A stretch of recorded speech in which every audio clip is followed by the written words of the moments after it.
Hello and welcome to today's Woodworking Wisdom. So just doing a little bit of catch up, bit of homework, bit of reading. Okay, so make sure we know what we're on about. So today, going to look at the new Woodcut Tru-Grind Sharpening system. Something brand new, we've just had it in. We played with the old one a while back. Be nice to see what they changed, how it's developed. Woodcut, a New Zealand-based company, been there since 1970s, right? At my age, so they've been probably going 50 odd years. So quite a nice sort of company to feature on. Okay, so the new sharpening jig, if you've got wood turning tools, you've got to get them sharp. I will say over the years, and you've all been watching long enough, I've got a good background in what we're looking at. Tool-wise, I have seen turners get frustrated and give up doing what they enjoy, making shavings, because they can't sharpen their tools. A little bit of investment, maybe, you get over that issue. Right, and that's a sad way of phrasing it. Spend a little bit of money and you might be able to actually get those tools sharp and repeatable and accurate. Okay, I know top turners around the world who sharpen on jigs because it makes it easier, quicker. They can get back to the very thing they enjoy, putting a piece of wood on the lathe, making those shavings. So unless that's happening and you're not getting sharp tools, you're putting too much force behind it, the tool's going to get hot, it becomes more dangerous. So to get sharp tools, you need some way of sharpening them. Sharpening jigs have been developed really for that issue, to get over those issues that some of us have. Okay, it makes it repeatable, quick, and will save you time and money in replacing those tools. So fundamental little parts. Okay, so let me cross around here a minute. So I've got a section of tools, glasses and different things. Let's put those ones on there for a minute. So sharpening jig, what we got? Let's go to the old one first. Now we're going to go to the side camera. Okay, now I'm going to lean over here and have a look. Now, this is the older style jig they used to do. Okay, this is box section steel, 2 fittings, a bracket. Now, the weird thing with this, and it became frustrating, I know, even from the customers that we've had over the years and people I've talked to, you had a right hand and a left hand, different sides for the grinder. That made it frustrating. There was also a front bracket that went on with a table. You needed to have a right or left to fit correctly onto there. So it became frustrating for certain things. The other thing I know, this collected quite a lot of grinding dust. So the sparks coming off, the metal particle would drop onto here, start to bind with that, made it very graunchy to move.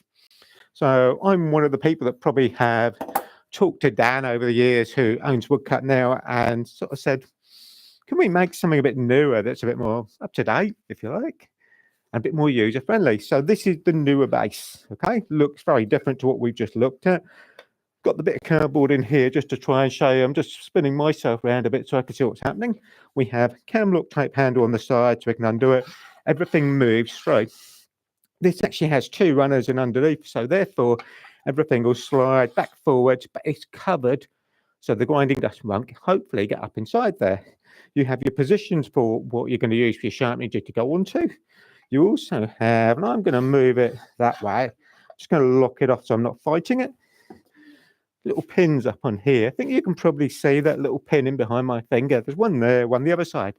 This base can go left or right hand. The handle can easily be swapped over from right to left. Doesn't matter which side you have. We also have a measurement scale down on here. Hoping you can see it. All right, numbers down on there. So that makes it easy. You have fixing points either end and one on the back. Okay, so that needs fixing down and putting in a position. In the manual, it covers where that goes. Okay, so hopefully you've got an idea of what we've got there. We know it will slide back forward. Just at the moment, set for left hand, we could easily make it right hand. Let's put it out of the way for a second. So we fitted it down on here. Okay, I've got it set back. I've got my position. Depending on your grinder, now this is 8-inch. I need a measurement from the center to the point. I had to bring the grinder up so this will clear in underneath. Minor little things. Every single bench grinder is slightly different, makes it more frustrating.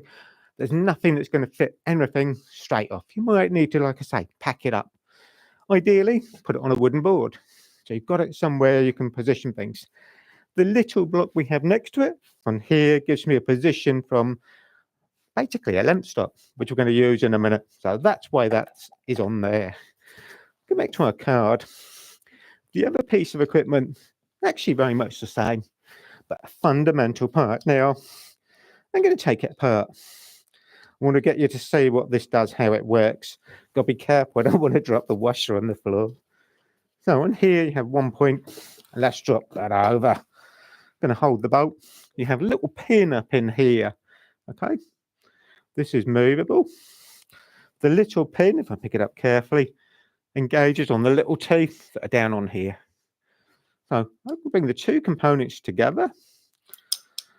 I've got a ratchet mechanism where I can move this about now, and it will lock into set positions.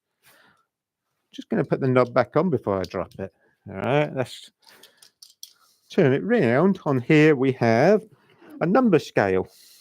Now you won't quite see it. There's a little pin that comes down here which locates.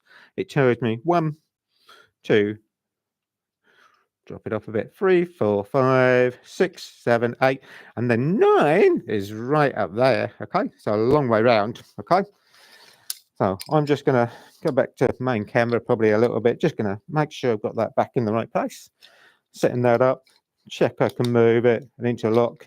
No worry, oh, that's fantastic. Okay, so that's really good. Now everything we've looked at the moment, everything is metal.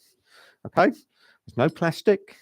Right, nice metal handles, pins, knob on here, winder, lots of components and all of this. Okay, so I've got lots of little bits, but everything is metal.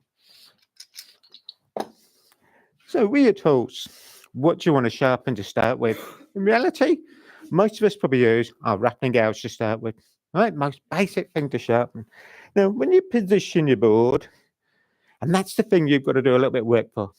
All right, is position it on your grinder and then start to record stuff. All right, I've already started to adapt this as a jig a little bit more. We'll look at it in a minute.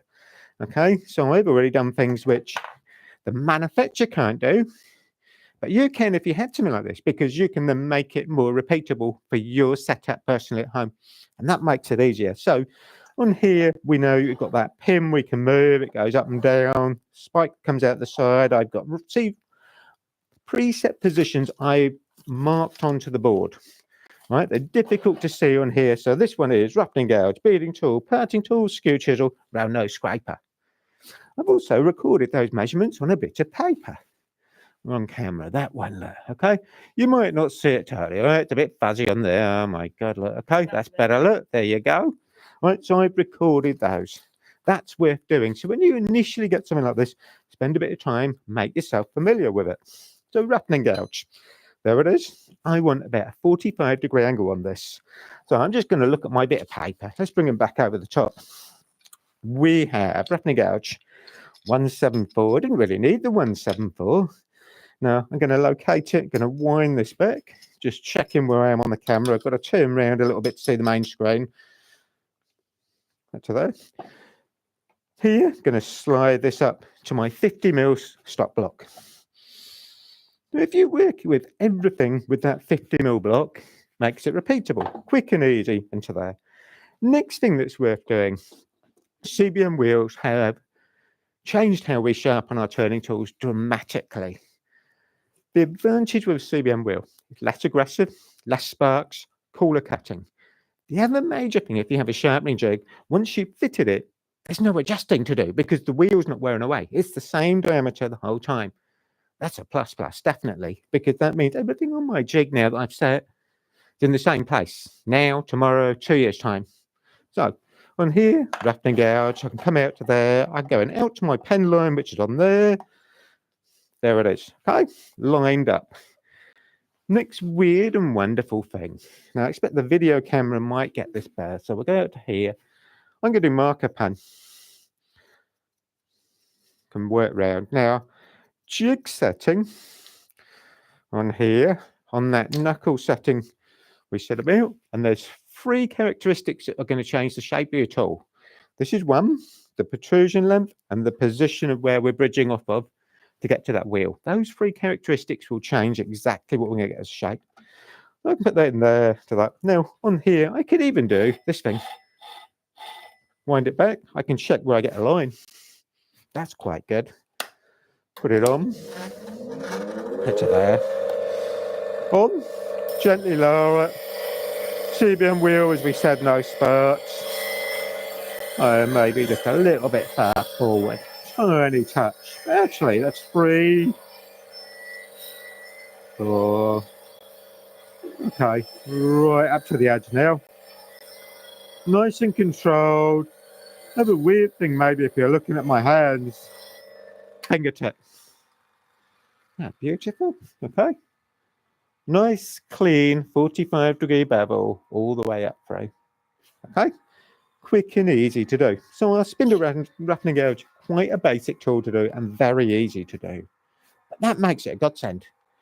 Next thing I haven't got to worry about, if you're trying to do this just on a little table that's on the grinder, you've got all this handle weight. You're trying to balance it, set the angle. You're fighting things that take more concentration.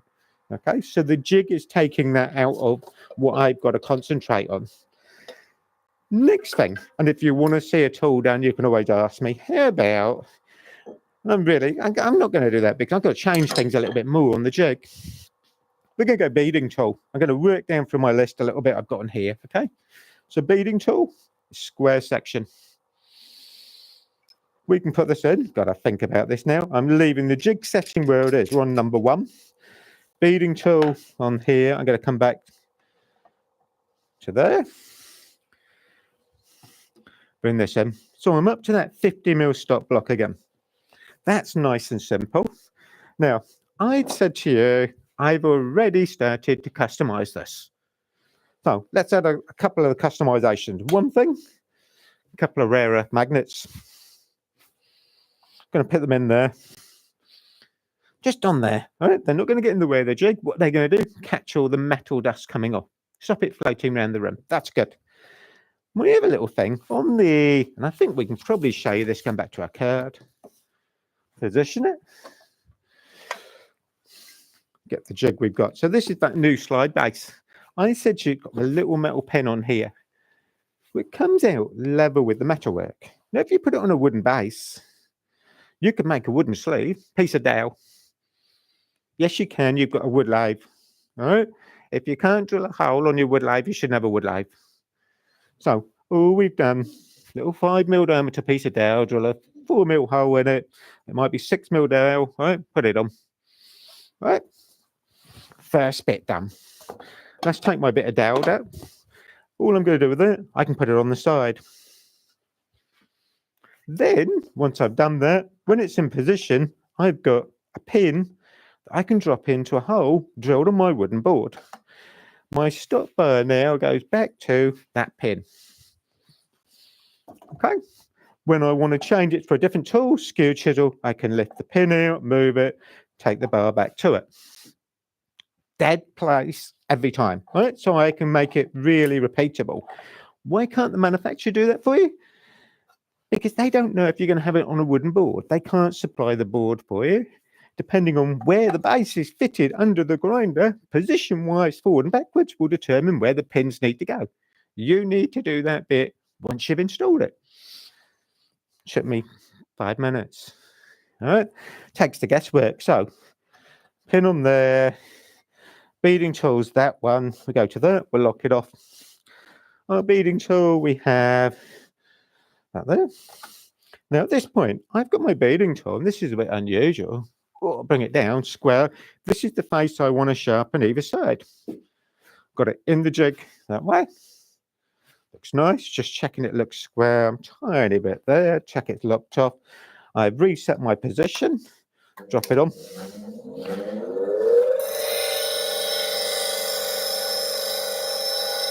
Got to work across it. Again, I'm not putting too much pressure in.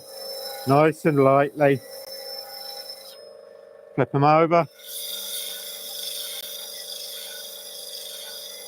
Have a quick look. Now you approach the wheel, and this seems odd at a little bit of an angle. As long as I actually put pressure on where I want to cut, I can make this beautifully square both sides. Nothing to take in and out. Nothing to change halfway through. I can give you something sharpened and so quick. Okay? So, beading tool. On my list, where's it gone? Oh no, down there. Skew chisel. Okay? I hate sharpening skews. Really do, right? Real tricky thing to get sharpened. So my skew chisel, we want 50, jig setting 1 goes in there. I've got to remember if I'm putting this in the right way now. Now I'm just going to do the same as what we've just done. That through, lock it off. All right. Hoping you can see the angle shape. So the skew chisel is on edge here, that'd be flat.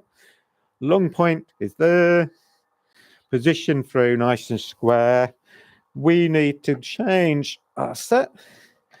I'm going to use my pin back to my skew chisel. To there, check my bar there, gently up. That's that.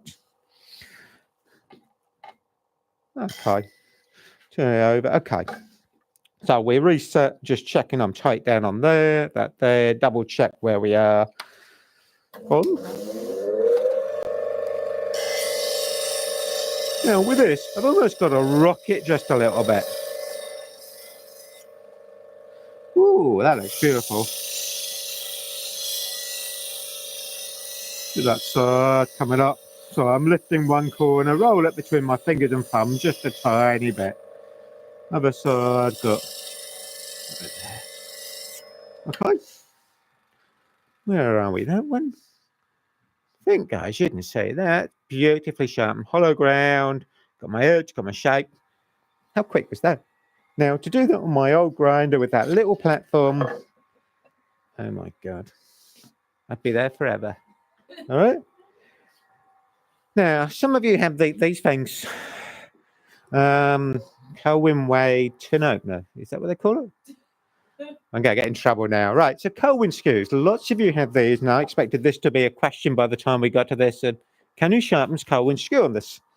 We put it through. Okay, so I need to unwind it. If any of you are going to ask, will it do the really big one? Yes, I have checked it will fit in. Right, up to there, lock it off. Check it square in there. Okay, just going to do this step. All right, so we're nice and square. We're up on edge, long point towards the bottom edge on here. That's in there. Go to that. Right. Okay, let me turn around. I can see her now. We got. Yeah, so we've got a question from Catherine. Right. She's asking, how do you know what length to set on the jig for each tool type? Right. Okay. When you first get it, you need to play around a little bit. Set up, and that's going to be from moving this back and forward. Exactly the same thing I had to do. Okay. Get to when we do the bowl gouge, show you something that you can buy. So in reality, the wheel's nearly stopped enough. Before I actually press go on the grinder, I'm going to start to position it on there. All right. I'd sight in from the side. Don't want to do it because I'm going to block the side camera, but you can look in from here and see where your bevel is. Try doing the marker pen thing. Okay. So Colwyn skew, actually, I've coloured in there. Let's have a quick go on there. Set it up. Push it away from my hand. Even if you've got a white wheel, you can do that. You're going to see where you're touching. Now, at the moment, this is suggesting with Colwyn skew that I need to come forward to me a little bit, which is going to drop it down on the bevel a bit more. Okay. Angle for your skew on the #1 setting, where this is parallel. That's going to give you the right place for that. Okay. So that's on there. So that first touch of looking in from the side, see what's happening, really good to do. If you keep your 50mm block as your guide for every tool to put in, great. Knuckle setting, you'll need to play with. That will change the angle. But anything straight, so skew chisel, parting tool, beading tools, we can do #1. All right, my wrapping gouge, #1. That to there. Okay. By moving the platform in or out, will change the position of where it lies on. That's the bit you've got to play around with and record. Bit of paper, mark it on the board. Once you've marked it, it's there. Why can't the manufacturer do that? Because they don't know exactly where you're fitting that base. And that's any sharpening jig. You've got to do a little bit of work on that last little bit to make things right. So fix it, then record those magic measurements. Makes your tools quick and easy to repeat. So Colwyn's, I reckon we've got to be a little bit forward. Run there. Let's have a look then. So on. Again, we can hold nice and lightly and work across it. Other side, we'll keep it equal. So a little bit still, and I knew when I have a play with this that I need to be tiny bit back off my skew edge, which is thicker, which will change that angle slightly. Inside. Oh, wow, nearly there. When now I'm going to step over here. Let's just get a camera free a minute. Bring me down. Hopefully that's focused. Look at that. Isn't that lovely? No guesswork. I'll tell you, it's harder. What's harder is finding the middle of the camera screen on the screen than actually sharpening it. That is so easy to do. That gives me something that's quick, easy, and repetitive from something that actually I cringed at getting this out and thinking, I'm going to sharpen Colwyn skew. How are we going to do that? No, Steph, hang on. I'm going to, Colwyn is fine. I promise. All right. I didn't do anything wrong to it. You can put your up. No, it's not Colwyn. Oh, not Colwyn. No. Okay. Sorry. Got Frederick on. Frederick, you must be our #1 viewer, sir. How are you up in Kent? I'd love to come and see you. Right? He's asking, can you tell the difference between a hollow grind and a straight grind when turning? He has both systems and still deciding which one is best. All right, now I have to be truthful here. I've only ever had a hollow grind. Only ever used a bench grinder. All right. And Colwyn's very much the same. We've never really had a flat grind, so something belt linisher or anything. I much prefer a hollow grind. That's me personally. Okay. I know the linisher thing, the pro edge like we do, very popular. I love a hollow grind. Maybe I'm a pessimist, Frederick. If it's not broken, I'm not going to change it. It's fine. It worked. All right. So I don't know. Maybe we ought to have I might have to have a go now. Maybe we ought to do a session on flat and curved. What do you prefer? Do you think that maybe it doesn't make a difference? I don't think so. I don't think it makes much difference. My only worry with and I do it actually on my skew, I put that curve back on, which is quite a curve. If you don't get a flat and you get a very slight curve, you're actually having to raise the handle a little bit more because you've got a very slight curve. And that's the problem with some of the linisher sharpening type things. It creates a rounded edge because you get resistance off the metal. Means you bring it up a bit more. You're not resting on so much bevel contact. All right. So that's me. All right. Personal preference. We've got a question from Jim B. He's asking, which wheel are you sharpening with? I know it's a CBM wheel, but is there a specific 180 grit? 180. Right. Grit. So quite a fine wheel. So a 180 grit will give me a good finish. I don't want anything coarser than that. Right. 180 is probably fine enough. Right. I know you can go right up to 600 grit or something like that, but a little bit too fine. All right, going to give you a polished edge. Turning tools possibly don't need to have that thing. And the guys that watch me doing my hand planes and chisels, oh no, I'll go higher. But for this, it's a turning tool. Do we need to polish it? So that should probably be enough from it. So our 180 grit wheel, our Colwyn way skew we've done. Oh wow. Do you think I'm in trouble now? Did we tell him? Okay, so let's put our skew back over. Parting tool. Right? We have 3mm. Standard section parting tool. I can take my pin out, move forward. It's there. Put it in. No, that hole back there. Look, I haven't got that quite there. Let's move that. I've misdrilled a hole, look, but I can line up that pin. I'm sighting down above it, down to there. Let's put my attachment in there. Parting tool, if I can remember where I dumped a bit of paper, is 143. And this is a weird one. All right, got to move that, get that clamped down. Okay. Now, other people have seen do this as a video, and they put their parting tool the other way, vertical in the jig. I put it flat across it, which means I can do both sides without moving it. If you go vertical, you've got to change it halfway round. So I was intrigued to see that I can get away with this. So I can put it in. We're going up to that 50mm stop yet again. Okay, that was easy. I've already set our distance on there to there. I'm going to put my head in the way a minute. I am fractionally too far forward, but I reckon we'll get away with it. So drop it on. And again, nice and light again. My left hand here, just on the side casing of the wheel. Gently back and forwards. I'm hardly putting any pressure in this. So I got my thumb on the top, my fingers, right hand helping control it, move it.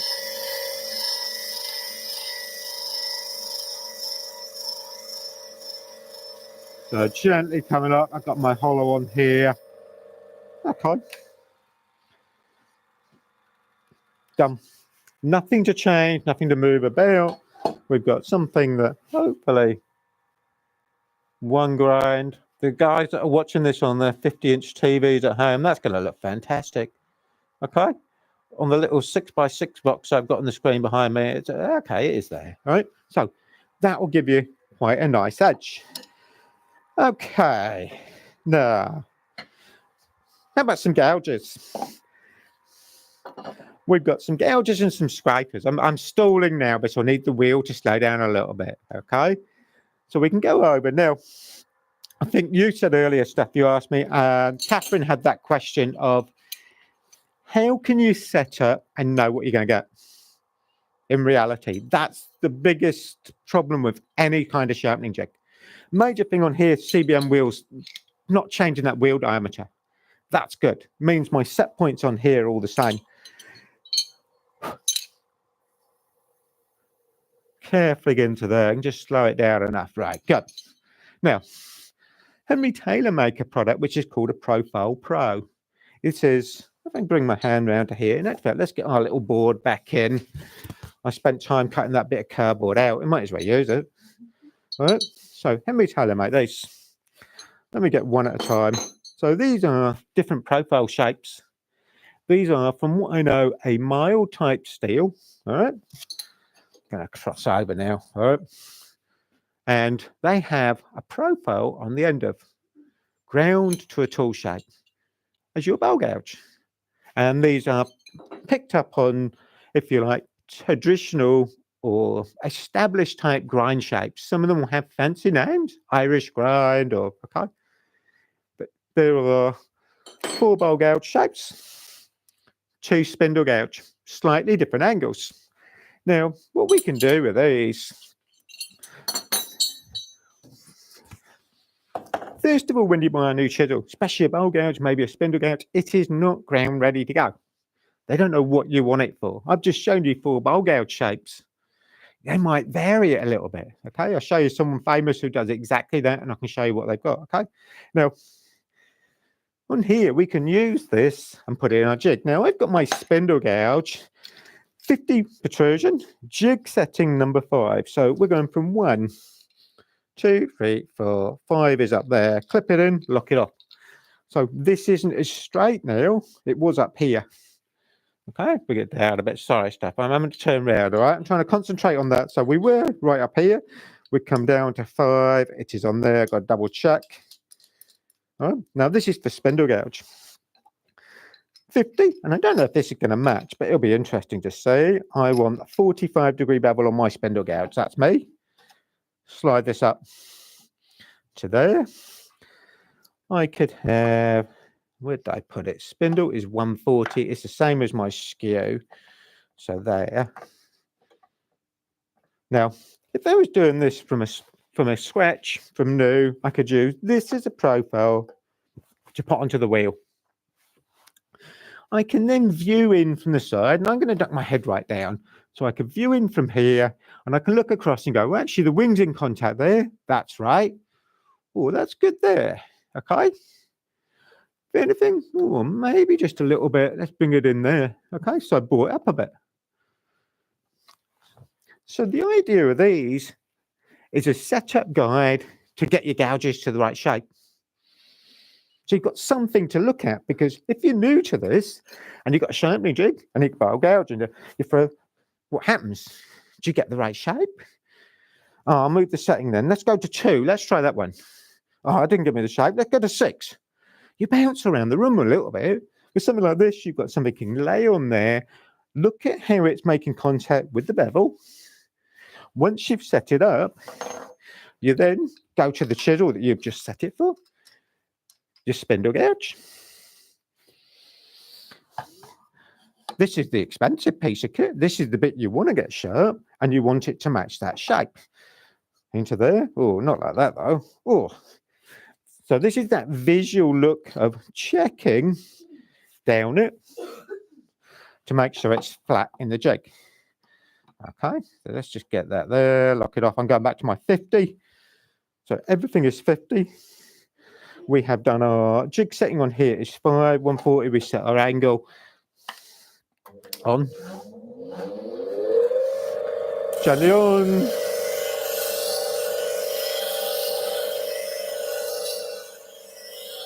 I mean, you like, I can do this with one hand tied behind my back now. No, I can't look at stuff at the same time. No, she's behind me. I'm sorry. I'm only a bloke. I can only do one thing at once. Okay, so bring that round. Over. Let's get rid of the bit I've clawed the edge on. Okay. But again, we can get something that's quick and easy to shape perfectly.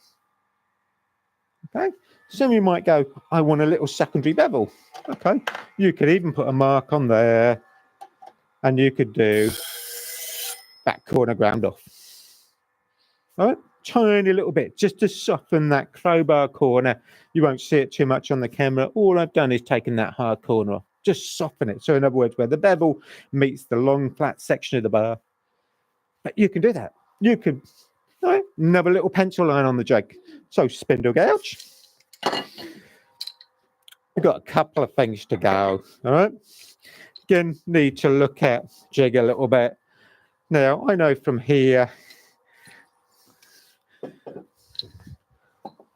Well, I'll wait for the wheel to slow down. So I'm not going to put my hands in too much. Now, I said to you, let's see if we can go around to here. Let's see if I can get this on the screen. Bring it in, go up a bit. So this is done by Glenn Lucas, who is in Ireland, a very famous bowl turner. Hi, Glenn, if you're watching. He does whole thing on here. Woodcut, his bowl shapes, as in gouges. Protrusion, he has jig setting number 5. 50 mil out, and then he's left a gap in underneath that you'd write in the position of your base scale underneath on that scale that has to go. So even with Glenn's background, he's using something like this to teach with, to give you that repeatability to sharpen those specific angles and shapes. And he has some beautiful shapes for his bowl gouges. Right? So that's quite easy to make repeatable. So it's giving you the scope that even some of us well-known turners will have a sharpening jig. Make it quick and easy to do. Now, we said about bowl gouge shape. Now, let's just have a look at the Profile Pro thing. I want to see which one I've got. I've got 4. I want a... No tick short is that. I don't need that. I think it's that one. Let's have a quick look. So you do exactly the same with this. If I wanted to take a new bowl gouge, and I haven't got any background of reference of using my jig, I can set it up with this. So at the moment I am on 5. I know I want to go other way. 6 is there in a minute. Now on my board and underneath my bowl gouge is 143. It's the same on my parting tool. Okay, in there. Okay. So I've taken my little pin out. I've gone to my pen line coming across. So again, I can set this up carefully. If I bend down here and just going to look at the screen, right? I can check my shape there and know what I'm going to get before I've even pressed go on the grinder. And that's quite a fundamental part with setting up your sharpening jig. Now, some of you are going to say, you've got to buy these. Yeah, okay. I'm only going to use them once. No, they become a reference chart, if you like, of something 3D over the years to make sure you're not deviating away from it. You don't want to go grinding these. They're just something you put into the jig to check it, to give you something as a reference that you look at to see what shape you want. That's why they're double-ended. Don't go trying to churn with them. All right? Steph's now laughing, right? They're a bit short. Okay, so it gives you that scenario of they are just purely a reference thing. But once you've got that record recorded, as long as you stick to it, great. So we're loading bowl gouge. I can move my bar a minute. Gotta get them down. That's where it is. Move that. Bring it down. Check this little side knob's done up. We want 50 mil overhang. So everything has been 50 or 2 inch. I'm on my jig setting. That's there. I'm going to have a visual look. Yeah, okay, and go with it. On. Onto there. Up there.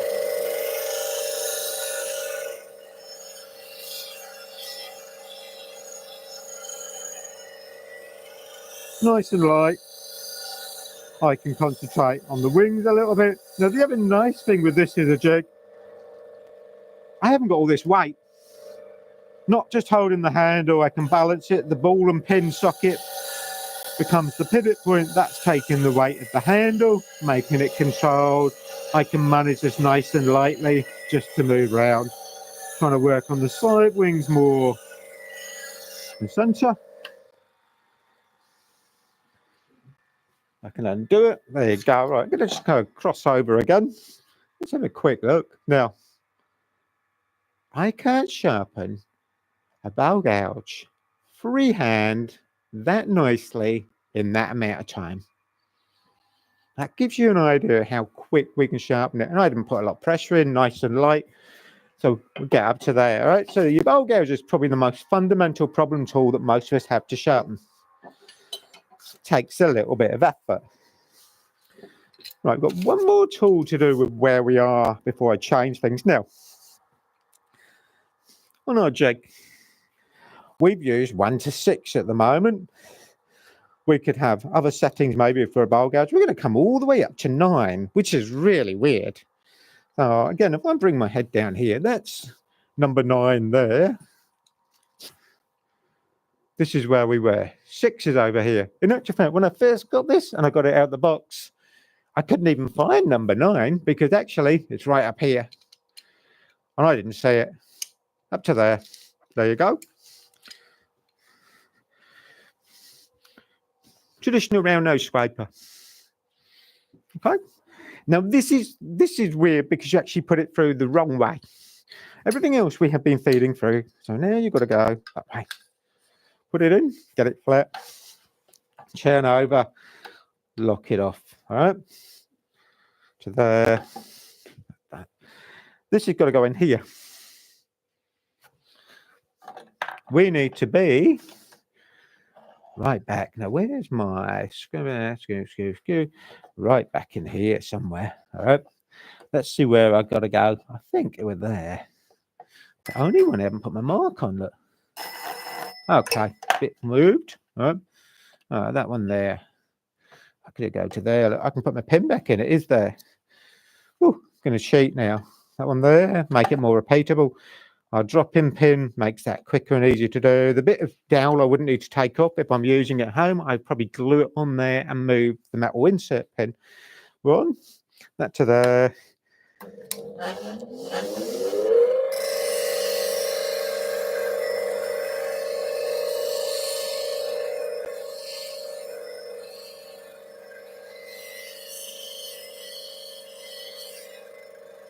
Pin. Nice and easy to do as you grind. Taking the weight, taking the guesswork, you get a nice clean bevel all the way up through. Quite an easy one to do. I can't remember what angle I set for this. I think it was probably there.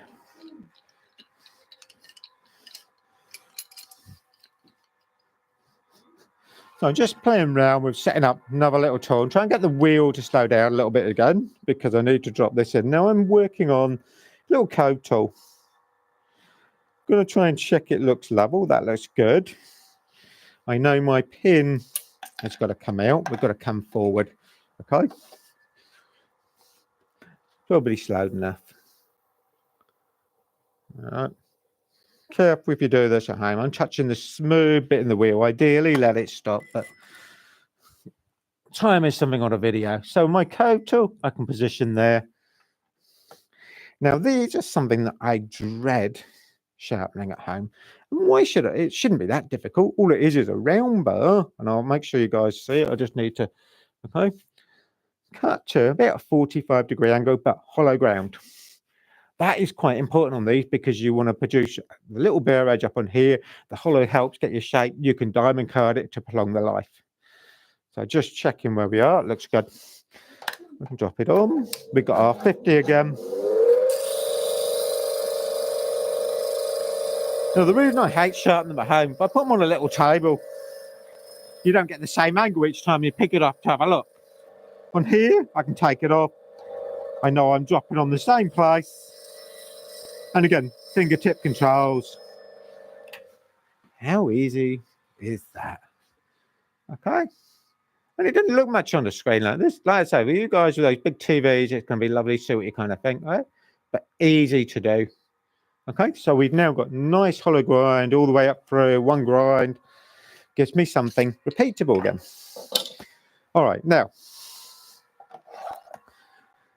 with the main part of the jig, we've sharpened what I would class as those traditional type of turning tools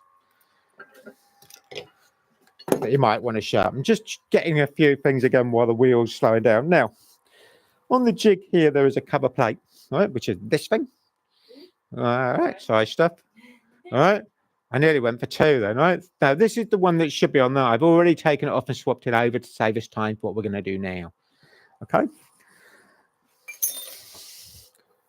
Just to make it safer. Like that. Okay. On here, I expect you guys can see. Let me have a quick look on where we are. Just turn around. Okay, good. There is a nut and bolt on here. All right. Going to take that off. So this is the standard jig. Who'd have thought I could manage that? There it goes. I want the nut. Okay. If you wanted to add on something, they do a table. Okay. Now this has a couple of grinding lines, angles. So we have, I've got to look at it now. Look, 20, 30. So you've got angles coming out from your wheel. If I bring it down, I've got to move about. I'm going to come to you guys a little bit. In here, there's three positions, three holes in underneath there. Okay. Allen key. 1, 2, 3. There is a little marker scale pin on the front here. Up a bit. There you go. And it has set measurements of angles. Likewise, there is another scale down on here. You can probably just see that, I hope. All right, Steph's giving me a thumb up. Good. And there's a little arm that comes round with a measurement on there. So you can set this up. So you can calibrate it. Now, the reason I needed to show you that first, this is all on this side. So once I fit on, you're not going to see it. So it goes in to there. Got pallet sitting there. There it is. Okay. The longer bolt, just to make my life easier, I hope, going to go underneath. Let's just get up there. All right, good. And I'm just going to put the nut on the top. So this will clamp this in place just as well. Bring that up. I'm just going to wind the bolt. There you go. So all we've done is change one bolt. We've got this table. So the table now we can position, put in. If we don't want it in place, we can drop it out the way. That's quite nice. I can still get back past my round nose scraper there. All the handles on here are Bristol locking type handle, which we can move. They're spring loaded, getting out of the way. Fantastic. We can bring this up. Now, the reason for the 3 holes underneath the table support is to give you different heights for different grinders. So it's adaptable. So you have your scale angle. You've got an angle down on the base here. It'll tell me where we're going. We can have that in there. Lock that one. Lock that one. Check through here. I can wind that up to there. I can probably just about get to that. I could even undo the bottom one. I'm fiddling around a bit now. That's better. That gets me even nearer to the wheel. Good. So nice thing on here, and I'll move it back again in a minute. The shape of the table here has a cutout. It will fit in over that grinder. That makes sense? All right. That's good stuff. All right. Just on here is that funny shaping underneath. All right. Now, Steph's looking at the puzzle sign. Let's see if we get the card in. That might give you. All right. So there is cutout shape from here that allows us to go over the top of the guard of the grinder. More accessibility, get right near to the wheel, more support for whatever you're sharpening. Now, let's check my angle. That looks good. Lock it off. Locked. on.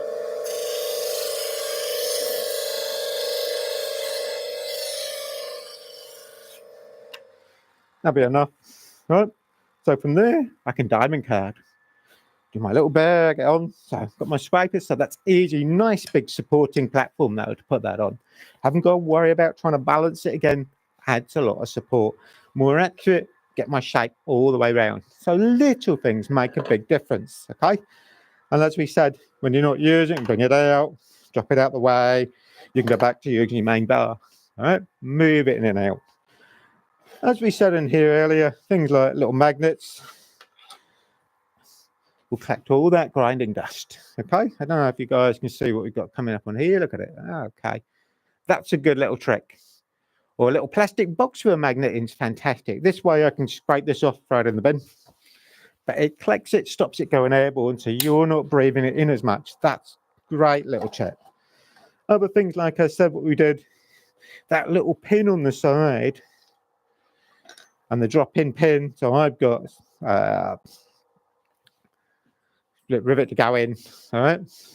Just that bar, you could have just a piece of metal, you could have a nail if you like. Doesn't have to be anything specific. The joy with this, and I love this because it will do everything in one go. All right? Don't have to have the table, you can sharpen your scrapers normally. But it'll sharpen all those tools. Major thing though, you've got to do a little bit of research. A little bit of setting up, looking at your angle you want, record it. I will say earlier on I was panicking with, where's the bit of paper gone? I've lost it.